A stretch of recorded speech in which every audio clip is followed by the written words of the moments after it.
ఇక ఇదే అంశంపై డిస్కస్ చేద్దాం. ప్రజెంట్ మనతో విశ్లేషకులు కోటేశ్వరరావు గారు ఉన్నారు. నమస్తే అండి.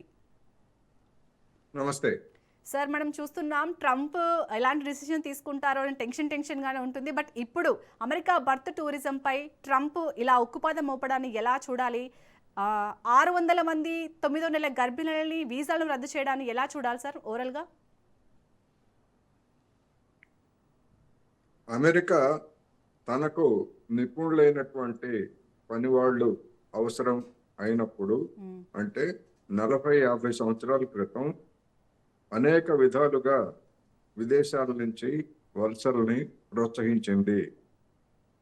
ఆ కారణంగానే భారత్ కావచ్చు, లేదా చైనా కావచ్చు, ఇతర అనేక దేశాల నుంచి నిపుణులుగా ఉన్నటువంటి వాళ్ళందరూ కూడా, వాళ్ళు డాక్టర్లైనా, లేకపోతే ఇంజనీర్లైనా, ఇతర టెక్నీషియన్స్ అయినా, లేదా శాస్త్రవేత్తలైనా కానీ భారీ సంఖ్యలో అమెరికా వలస వెళ్ళారు. దాన్ని ప్రోత్సహించింది. అంతేకాదు, అక్రమ వలసలను కూడా ప్రోత్సహించింది. అక్రమ వలసలు అంటే మెక్సికో నుంచి, అదేవిధంగా ఇతర లాటిన్ అమెరికా దేశాల నుంచి, ఆసియా దేశాల నుంచి అమెరికాలోని వ్యవసాయ క్షేత్రాల్లో పనిచేసేటువంటి సాంకేతిక నైపుణ్యం లేనటువంటి, శారీరక శ్రమ చేసేటువంటి కార్మికులను కూడా అక్రమంగా అది చూసి చూడనట్లు వ్యవహరించింది. ఇవన్నీ కూడా అందరికీ తెలిసినటువంటి ఒక బహిరంగ రహస్యం.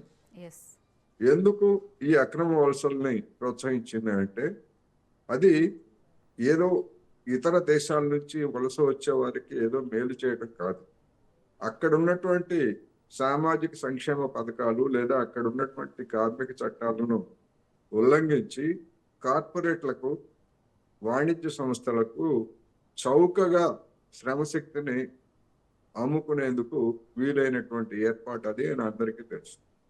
అయితే మరి ఇటీవల కాలంలో ఎందుకు డొనాల్డ్ ట్రంప్ కానీ, లేకపోతే ఎవరైనా కానీ, అమెరికా అధ్యక్షులు ఇలాంటి ప్రయత్నం చేస్తున్నారు అంటే, అమెరికాలో ఉపాధి అవకాశాలు అనేటువంటివి తగ్గిపోతున్నాయి, నిజ వేతనాలు పడిపోతున్నాయి.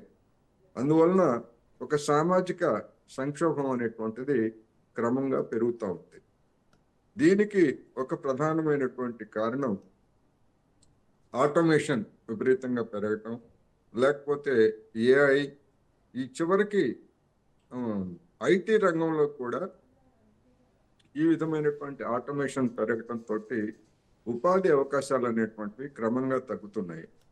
అందువలన స్థానికులుగా ఉన్నటువంటి వాళ్ళు, తెల్లజాతి వారైనా, లేకపోతే ఆఫ్రో అమెరికన్లైనా, ఎవరైనా కానీ, లేదా ఇతరులైనా కానీ తీవ్రమైనటువంటి సమస్యను ఎదుర్కొంటున్న కారణంగా అధికార పక్షం అధికారంలో ఎవరున్నప్పటికీ ఆ అధికార పార్టీకి ఎన్నికల్లో చుక్కలు చూపించడం అనేది మనం చూస్తున్నాం.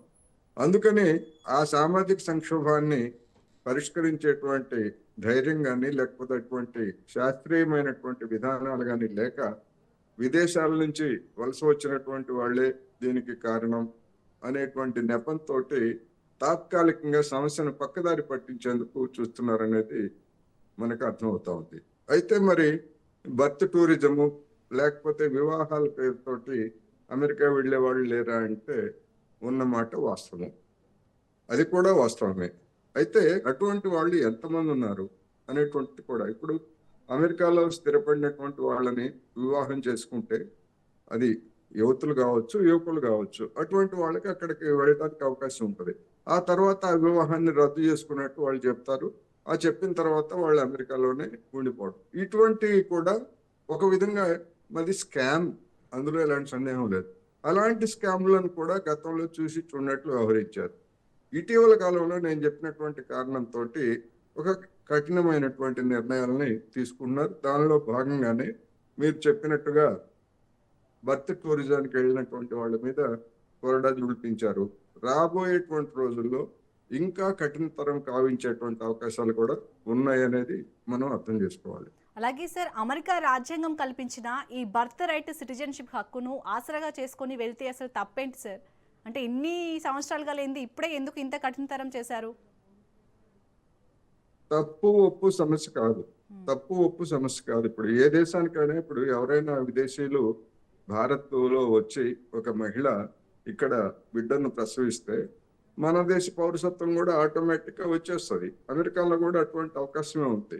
కాకపోతే ఎందుకని అమెరికా మీద క్రేజు లేకపోతే ఇవే చూసుకున్నప్పుడు అక్కడ ఉన్నటువంటి జీవన ప్రమాణాలు లేదా అక్కడ పౌరసత్వం వస్తే ఆ బిడ్డలకి వచ్చేటువంటి సౌకర్యాలు, ఉచిత విద్య కావచ్చు, లేకపోతే ఉపాధి లేకపోతే నిరుద్యోగ భృతి కావచ్చు, ఇలాంటి అనేకమైనటువంటి సామాజిక సంరక్షణ కార్యక్రమాలు అమెరికాలో ఇప్పటికీ గణనీయంగా ఉన్నాయి. అందుకని అనేకమైనటువంటి అటువంటి సౌకర్యాలను పొందటానికి కూడా కొంతమంది ఈ విధమైనటువంటి పనులు చేస్తున్నారనేది వాస్తవం. అయితే అమెరికాలో కూడా జీవన పరిస్థితులు దిగజారుతున్నాయి. అక్కడ శాంతి భద్రతల పరిస్థితులు కూడా మనం చూస్తున్నాం. ఎవడెప్పుడు ఎవరిని కాలుస్తాడో ఎందుకు కాలుస్తాడో తెలియనటువంటి స్థితి, జాతి అహంకారం, ఇటువంటివన్నీ కూడా అక్కడ పెరుగుతున్నటువంటి నేపథ్యంలో అనేక మంది భారతీయులు అక్కడ స్థిరపడిన వాళ్ళు కానీ లేదా కొత్తగా ఇటీవల కాలంలో వెళ్ళినటువంటి వాళ్ళు కానీ మళ్ళా తిరిగి మన దేశం కానీ లేదా మరొక దేశం కానీ వెళ్ళాలనేటువంటి ఆలోచనలో ఉన్నారనేది కూడా మనకి తెలుస్తాం. అందుకని అది అక్కడ ఉన్నటువంటి సామాజిక సంక్షోభాన్ని ఇతరుల మీద నెపం వేస్తున్నాడు ట్రంప్ లేకపోతే అమెరికా యంత్రాంగం.